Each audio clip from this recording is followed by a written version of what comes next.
આપ જોઈ રહ્યા છો ઇન્ડિયા ન્યૂઝ ગુજરાતના મહત્વના સમાચારની શરૂઆત કરીશું સુરેન્દ્રનગરથી। મુખ્યમંત્રી ભૂપેન્દ્ર પટેલ સુરેન્દ્રનગર સભા સ્થળે પહોંચ્યા હતા। મુખ્યમંત્રીની ઉપસ્થિતિમાં જળ સંપત્તિ તથા વિવિધ વિભાગોના 696.25 કરોડના 12 જેટલા વિકાસ પ્રકલ્પોના લોકાર્પણ અને ખાતમુહૂર્ત કર્યું।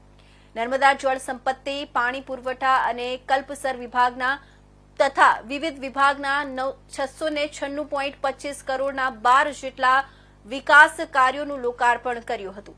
આનંદ ભુવન સુરેન્દ્રનગર ખાતે ખાતમુહૂર્ત કાર્યક્રમ મુખ્યમંત્રી મંચ પર પધાર્યા હતા। પોલીસ દ્વારા ચુસ્ત બંદોબસ્ત ગોઠવવામાં આવ્યો હતો। અધિકારીઓ અને રાજકીય આગેવાનોએ સીએમના આગમન માટે પહોંચ્યા હતા।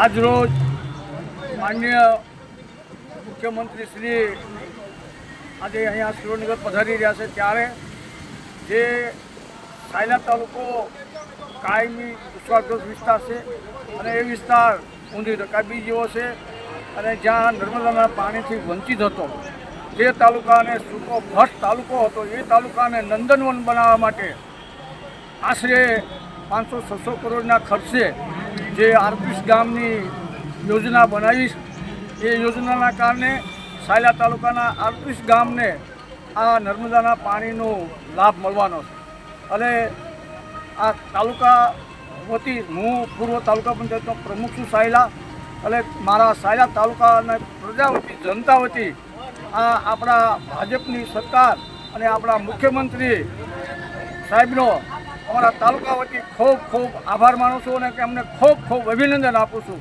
કે આવા સૂકા વિસ્તારમાં આજે યોજના કરી છે એના કારણે લોકોની સુખાકારી વધવાની છે, પાણીનો પ્રશ્ન હલ થવાનો છે સાયલા તાલુકાનો અને ખૂબ ખૂબ સરકારનો આભાર અને આપણા મુખ્યમંત્રીશ્રીને ખૂબ ખૂબ